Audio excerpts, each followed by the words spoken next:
Сәлем достар, бүгін новогодний венок деп аталатын салат жасайтын боламыз.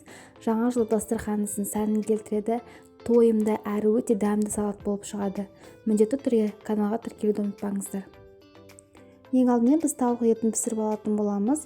Оған мен маринадтауға арналған соусты жағып шықтым. Негізі кез келген дәмдеуіштер қоса берсеңіздер болады.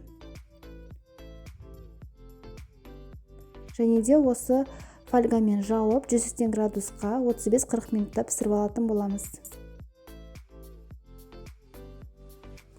Енді картоплымызды үккіштен өткізіп аламыз.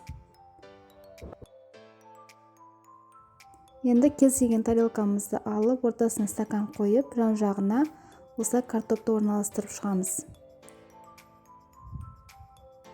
Үстіне майонез жағамыз.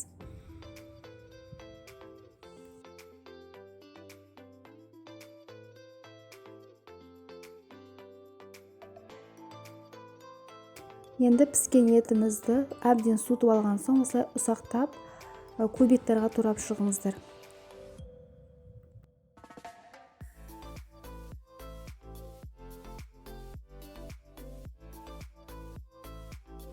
Енді тауық етін осы картоптың үстіне орналастырып шығамыз.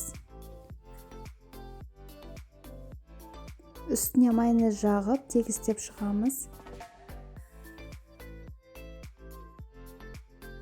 Енді грек жаңғағын алып, оны да біз ұсақтап турап аламыз да салатымыздың үстіне орналастырып шығамыз.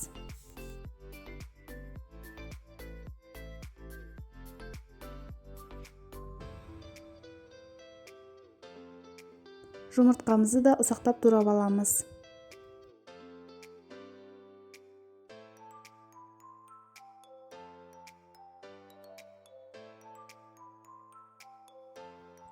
Жаңғақтың үстіне орналастырып шығамыз. Үстіне майонезімізді жағамыз. Және де үккіштен өткізілген сәбізімізді қосамыз.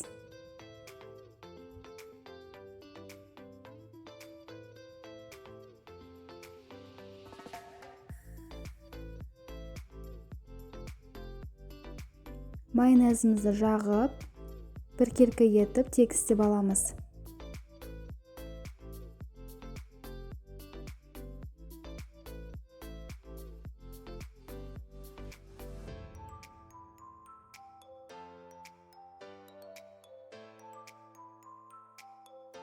Енді үстіне үккіштен өткізілген ірімшігімізді сеуіп шығамыз. Үстіне майонез жағып, тағы да бір тегістеп аламыз. Укропты осылай қолымызбен үзіп, қалауларыңызша әсемдеп шығасыздар.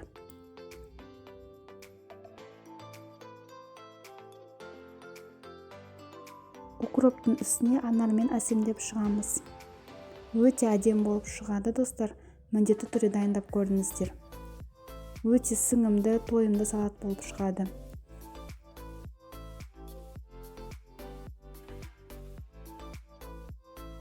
Ортасында стаканды ақырындап алып тастаймыз. Және де тоңазытқышқа кемінде 2-3 сағатқа қойып қоямыз. Сонда салатымыз сіңіп, өте дәмді болып шығады. Жаңа жылдық дастарханға міндетті түрде дайындап көріңіздер, достар. Егер видео рецепт ұнаған болса, менің каналыма тіркеліп, лайк басып, комментарий қалдырып кетіңіздер. Сіздермен болған Айгерім.